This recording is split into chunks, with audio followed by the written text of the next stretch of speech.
Hi, my amazing chefs. Welcome to Recipe Specialty, where we show you how to make a variety of recipes from eggs to eggceptional. In this video, I'm going to explore one of what seems like endless methods for making shrimp scampi. What I used to prepare this dish was a bunch of shrimp, pasta, garlic, olive oil, parsley, and crushed red pepper to give it a bit of a kick, plus some good old salt and pepper. I don't think I make anything without salt and pepper.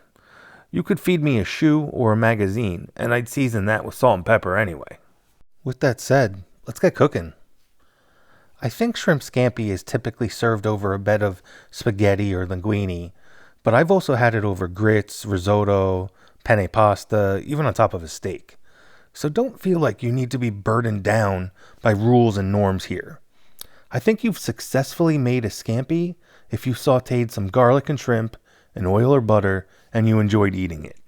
I consider that a successful scampi adventure. With that said, in a large pot, bring water to the boil and add a good amount of salt. This is going to flavor the pasta. Once the water reaches the boil, add the pasta and cook it to your desired preference. Then, in a separate pan, add oil to a skillet and heat to medium. Add in your garlic. I'm adding enough garlic to kill a vampire. If you're a vampire, perhaps skip this step. This is a little bit different than normal, but season the garlic and oil with the salt and the pepper, and then stir that around before placing in your shrimp. After the garlic has had a moment to saute, but before it browns, place in your shrimp. I used to just dump it in, but it would never cook properly. So now I place them in one by one so I know which ones to flip first. Here I am using peeled and deveined shrimp, but whole shrimp works just as well with the shells on. After a minute, 2-minute tops, turn the shrimp over one by one, trying to be quick about it. They're practically done cooking once they've been flipped. Then cook on this new side another minute, then remove from the heat tout sweet.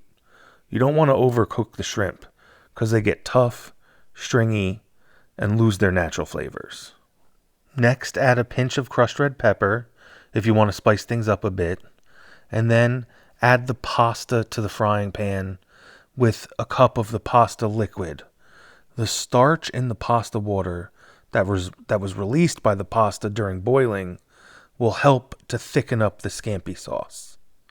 Finish cooking that pasta in the skillet, and then mix everything around so that all the flavors can incorporate and marry together. Season with more salt and pepper if needed, and now is the time to add the parsley if you'd like it. Plate and enjoy. Please let me know what you think. If you made this dish, did you tweak the recipe at all? Do you have any suggestions? Is there anything you would do differently? I'd love to hear all your feedback. Thank you so much for taking the time to watch this video.